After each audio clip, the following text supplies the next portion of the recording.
Halo, konnichiwa. Lagi halo dalam semua bangsa. Bahasa Italia gimana? Bahasa Italia, buongiorno. Buongiorno bukan selamat pagi. Selamat pagi. Halo, Pak. Hello. Cuma nadanya doang yang beda ya kan. Udah kreatif ya. Ya.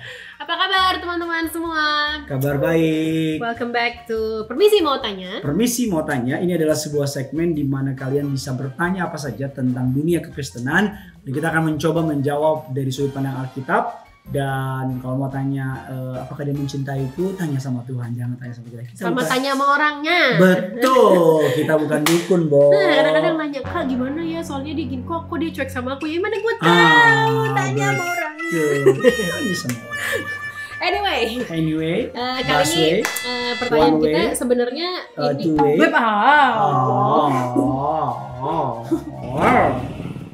Lanjut. Jadi pertanyaan untuk di episode kali ini sebenarnya bukan cuma satu nih, maksudnya udah beberapa kali kita dapat pertanyaan kayak gini. Banyak sekali yang memenuhi kita punya inbox di PO Box 2021. Jadul banget sih PO Box. Astaga, masih ada nih PO Box? Masih ada dong. Serius? Iya. Serius udah bubar, PO Box masih ada. Lanjut. Oke, jadi sekarang ganti nunggu apa? Yang nanya kamu jawab gitu dong sekali-sekali. Hah? Ya udah nanti ya Next time ya.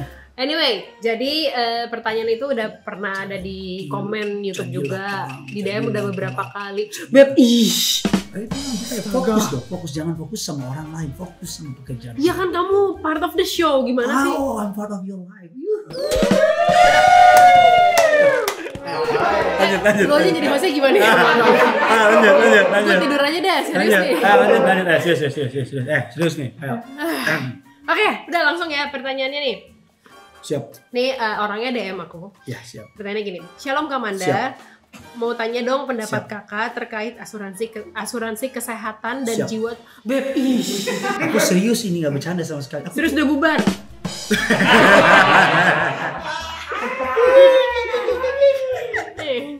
Masak air. Cakep. Lanjut. Ulang ya pertanyaannya. Shalom Kamanda, mau tanya dong pendapat kakak terkait asuransi kesehatan atau jiwa tuh gimana sih? Kesannya seolah-olah kita mendoakan kita akan mengalami kejadian buruk gak sih kak? Aku bingung banget soalnya ini karena mama ngelarang, tapi di sisi lain aku merasa worth it. Melarang, Papamu juga tak suka, walau dunia menolak. Udah gitu, jadi mamanya ngelarang tapi dia ngerasa worth it. Okay. Jadi sebenarnya kalau kita ikut atau masuk dalam asuransi jiwa atau kesehatan tuh gimana sih gitu, kok kesannya gitu kita nggak ada satu yang buruk terjadi nggak sih?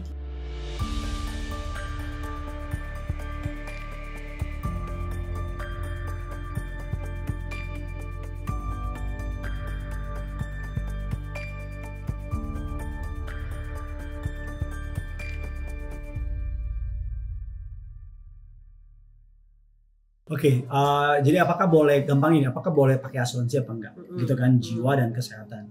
So, pertama ini kita tidak mewakili lembaga apapun. Ini pendapat dari kita berdua dengan tim dari GA Studio. Nggak ada sponsor juga. Nggak ada sponsor. Ya, kebetulan GA Studio ini sudah ada di berbagai macam negara. Amin. Benua Afrika, Amerika, Australia, Asia, dan juga ada di Kutub Utara sudah ada. Kami di Kutub Utara kami merekam para beruang-beruang. Mereka juga ada YouTube-nya juga. Beruang di Kutub Selatan. Bener-bener beruang di Kutub Utara. Yang di Kutub Selatan tuh penguin. Gila, dia nyelak tapi nggak penting salah. So, apakah ini kayak lenong ya? Nonton banget. Penonton. Jadi kita perlu tahu dulu apa sih yang dimaksud dengan asuransi itu. Asuransi menurut bahasa Indonesia, Kamus Bahasa Indonesia adalah usaha bersama. Adalah usaha bersama oleh satu badan usaha di mana anggota-anggotanya membayar premi sehingga kalau terjadi musibah tertentu sesuai dengan perjanjian mereka mendapat santunan. Nah, zaman sekarang memang asuransi makin umum.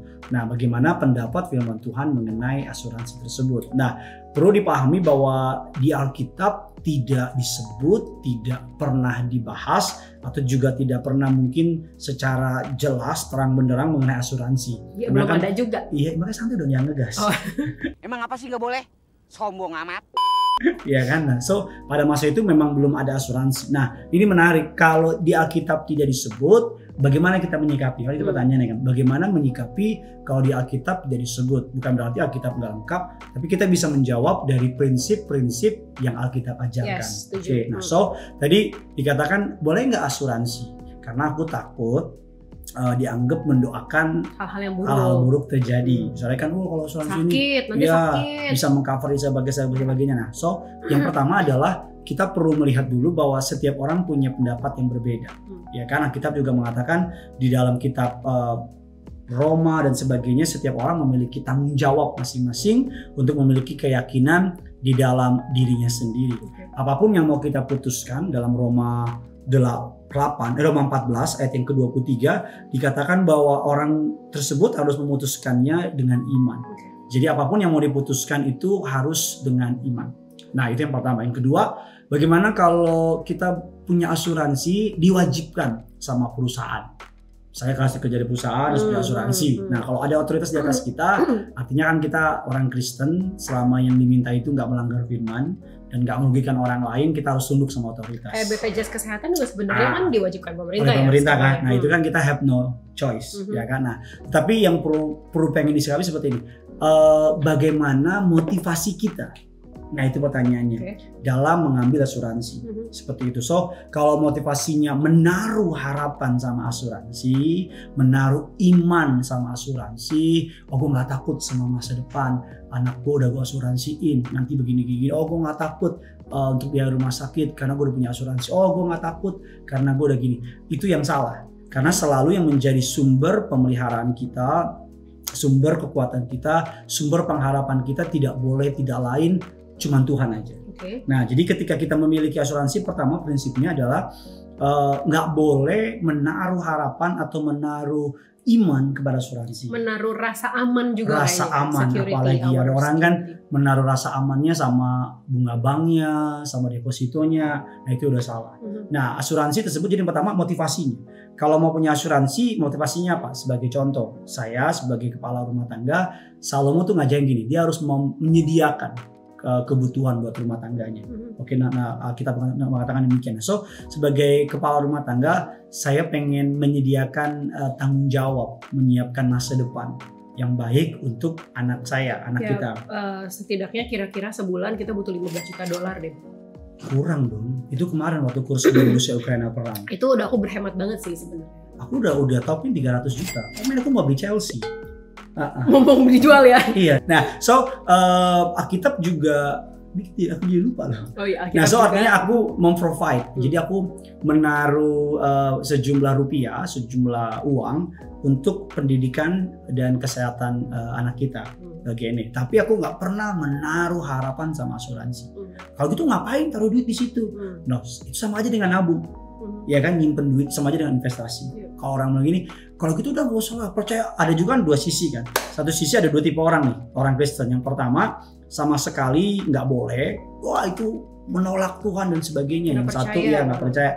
Yang satu sama sekali ya silakan, boleh segala macam. Nah dalam hal ini Alkitab cuman, aku sebagai hamba Tuhan cuma mau bilang gini, lakukan dengan iman. Gitu. Apa yang kamu percaya, karena untuk segala sesuatu kita butuh tuntunan Tuhan. Kita bisa minta sama Tuhan, what should I do? Nah kalau mau mengambil ini, misalnya mau ngambil asuransi, motivasinya tidak menaruh, kayak contoh sama gini, aku nyiapin memang, kita nyiapin kan tiap bulan, tetapi kita nggak pernah menaruh harapan sama itu. Kalau gitu ngapain harus bayar-bayar gitu? Oh namanya nabung bagi aku, bagi kita kan cuma sekedar nabung. Sama aja seperti kayak kalau memang Tuhan pelihara, ya udah nggak usah kunci pintu rumah, ya kan? Kalau memang pelihara, ketika keluar rumah nggak usah pakai payung. Percaya Tuhan jagain rumah kok, malaikatnya jagain. Kalau hujan nggak usah pakai payung, gitu. Atau misalnya mobil nggak usah dikunci dong. Ya kan ada contoh orang nih cerita lucu ya, jemaat dia naik sepeda, terus sepedanya ditaruh gitu. Kok nggak dikunci? Aku percaya Tuhan menjaga, ya kan? Dan memang sepeda nggak diambil kan. Tapi berapa bulan kemudian dia dapat motor. Sekarang motornya dikunci. Nah lo, Ya kan? Nah lu ini bagus banget tadi. Ya kan? tentang lebih mahal. Ya kan? Bilang kok saya dikunci? Oh iya soalnya karena dia rohani, malaikatnya lupa ngejagain yang ini. Ya, so Tuhan kasih kita akal budi. Tuhan kasih kita akal budi untuk bisa ingat kisah 7 tahun kelaparan, 7 tahun kelimpahan dalam kisah Yusuf, ya kan? Tuhan suruh Yusuf untuk nyiapin makanan di Mesir selama 7 tahun, dikumpulin, disimpan. Apakah Yusuf nggak percaya pemeliharaan Tuhan? Percaya. Tapi dia melakukan itu karena perintah Tuhan kan. Yusuf menyimpan 7 tahun gandum yang banyak itu di Mesir supaya nanti akan datang 7 tahun kelimpahan. So bagi aku itu yang pertama. Jadi kalau mau asuransi, kalau mau lakukan, go ahead selama memang kamu udah doa sama Tuhan dan Tuhan memang udah kasih arah ke sana. Tapi jangan pernah menaruh harapan kamu sama asuransi. Nah, Alkitab bilang begini nih, menarik nih. Ada 2 contoh ayat di Alkitab yang ngajarin kita untuk kita contoh. Yang pertama Matius 6 ayat yang ke-31 bilang demikian. Sebab itu janganlah kamu khawatir apakah yang akan kami makan, apakah yang akan kami minum, apakah yang akan kami pakai. Tuhan menjamin kehidupan kita. Providensia God. Dia Allah yang menyediakan, memprovide, menyediakan apa yang kita perlukan. Bukan hanya materi, bukan hanya makanan minuman, tapi juga pemeliharaan, perlindungan sempurna. Zaman dulu juga nggak ada asuransi, tapi Tuhan juga sanggup memelihara umatnya. So, tetapi kalaupun mau pakai asuransi, ya Alkitab juga mengatakan dalam Injil Lukas 14 ayat ke-28, sebab siapakah di antara kamu yang kalau mau mendirikan sebuah menara, tidak duduk dahulu membuat anggaran biayanya, kalau cukup uangnya untuk menyelesaikan pekerjaan itu. So, asuransi itu adalah menyediakan, bukan melindungi. Jadi dia menyediakan, sama seperti kita taruh uang di bank, sama seperti kita nyimpen duit di kamar, sama seperti kita dapat gaji, terus kita yang ini disimpan, yang ini dibelanjain, ya kan? Kalau percaya Tuhan habisin aja langsung, dapat gaji habisin semua yang langsung. Tapi kan nggak begitu cara mainnya. So aku nggak bisa bilang boleh atau nggak boleh. Aku menghormati setiap orang harus melakukannya apa yang Tuhan suruh dilakukan dengan iman percaya apa yang mau dilakukan. Dan ketika dia berdoa dan Tuhan suruh dia misalnya ambil asuransi, go ahead, tapi jangan menaruh harapannya kepada asuransi. Tapi walaupun nggak mau ambil asuransi dengan punya iman, wah Tuhan sanggup pelihara Tuhan, ya, iman orang masa kita mau lawan sih? Dia punya iman sendiri ya go ahead. Seperti itu sih menurut aku sih. Kalau asuransi jiwa gimana? Sama aja atau kan? Kalau istilahnya, kalau misalnya asuransi kesehatan, kan kita kan, oh kayak ngedoain orang sakit sih. Tapi kalau misalkan nih, misalnya asuransi jiwa, ada orang yang berpikir, loh kita semua kan pasti mati gitu. Yes. Jadi udah ambil aja asuransi jiwa gitu. Karena kan semua pasti mati. Nanti keluarga yang ditinggalin gimana? Gitu. Nah, Alkitab selalu mencatat setiap perbuatan itu dilihat dari motivasinya, dilihat dari tujuan dia berbuat itu. Sebagai contoh, nggak semua perbuatan baik itu berkenan di hadapan Allah. Sebagai contoh, perbuatan baik misalnya kasih orang uang, tapi kasih orang uang fotonya di mana-mana dan untuk kemuliaan itu seperti itu. Nah, so asuransi juga, kalau asuransi jiwa, for me, pendapat aku pribadi, kalau kita nggak nyebut secara jelas, bagi aku gini sih, berdasarkan nilai yang aku pegang di kekristenan, bahwa kalau selama dia motivasinya nggak menduakan Tuhan, nggak pengen, wah saya nanti gua ada duit, anakku bisa terpelihara, nanti gua meninggal uangnya banyak dia bisa pegang.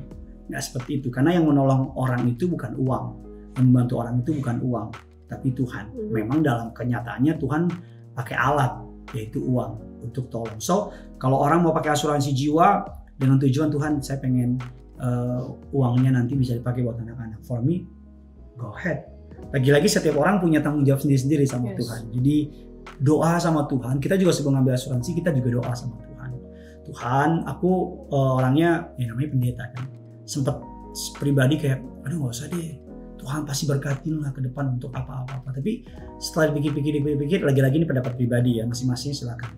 Kita berdua diskusi, kita berpikir, aku orangnya kurang pinter nabung. Nah istriku orangnya juga setelah dipikir nabung di bank juga bunganya nggak seberapa, ya kan, kecuali kita punya bank di Swiss, memang bunganya cukup banyak. Amin. Tapi kan lagi COVID, jadi kita nggak bisa ke Swiss kan. Emang apa sih nggak boleh? Sombong amat. Ya kan? Karena bisa loh Swiss. Orang-orang udah banyak yang jalan-jalan. Karena kita mas nanti ya. Ya kan untuk modal gini butuh asuransi untuk modal begini deh. Nah so kita berpikir ya udah deh di asuransi itu nanti dia bisa ada tabungannya, ada apa, dan kita tetap menaruh harapan sama Tuhan bahwa Tuhan yang kasih gini, Tuhan yang akan pelihara dan sediakan setiap kebutuhan. Jadi for us asuransi cuma sebagai tools, alat doang untuk supaya ya kayak suku bunga, kayak nabung, kayak simpen emas, simpen dolar, Investasi di mana? just investasi doang for us ya. Jadi kita nggak pernah menaruh harapan masa kita sembah asuransi, kami sembah kau, no, seperti itu sih. Dan ya untuk nambahin sedikit ini again and again ini the reason behind our decision ya. Yes. Karena udah dari pembicaraan Gideon tadi udah jelas banget bahwa kita ikut asuransi ya. Yes. Kita mendaftar ke asuransi. Jadi the reason behind our decision adalah satunya juga kalau menurut aku kayak stewardship-nya sih. Ya. Kayak mengelola apa yang udah Tuhan kasih gitu, kayak tadi Gideon bilang bahwa ya ada berkatnya. Kalau simpen di bank lebih cair kesannya kan ya, misalnya kayak kalau kita mau belanja lebih cair gitu lebih kan. aman kan. Iya betul, dengan asuransi diikat dengan berbagai kayak terms and conditions yang which is kita menaruh sejumlah uang setiap bulan atau setiap tahun sejumlah uang. Jadinya jadi kayak pengelolaan juga sih gitu, kayak salah satu metode mengelola uang yang ada gitu. Ya, so pokoknya Roma 14 bilang bahwa setiap orang itu harus bertanggung jawab sama setiap perbuatannya, setiap keyakinan. Setiap orang percaya memiliki tanggung jawab untuk memiliki keyakinan dalam diri sendiri. Roma 14 ayatnya yang kelima.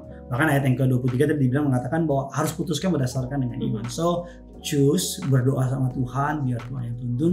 Dan bagi aku sih asuransi yang paling penting, yang paling terpenting dalam hidup ini itu ya asuransi setelah setelah kita meninggal, setelah kita mati, kita mau kemana?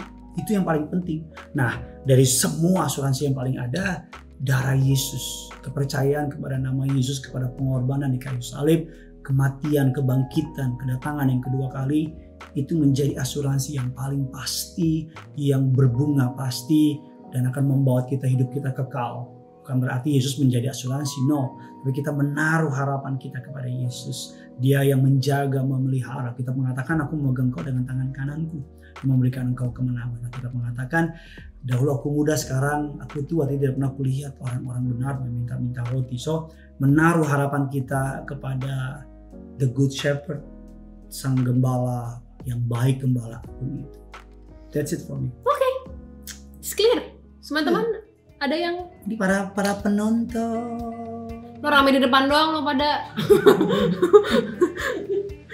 Oke, that's it for today. Kalau mau ada yang mau nambahin, feel free. Kalau ada yang mau sanggah, silakan kita belajar sama-sama. And sorry kalau ada maksud atau tujuan yang kurang berkenan, karena kita cuma ingin berusaha mengedukasi berdasarkan firman Tuhan. So, love only, no hate. Oke, sampai jumpa teman-teman dalam Permisi Mau Tanya episode berikutnya. Yang punya surga, Raise in love. bye-bye. Jadi kita ke Swissnya gimana? Bisa nanti. Kita bisa. Udah buka loh? Aku udah sewa jet pribadi. Oh. God bless.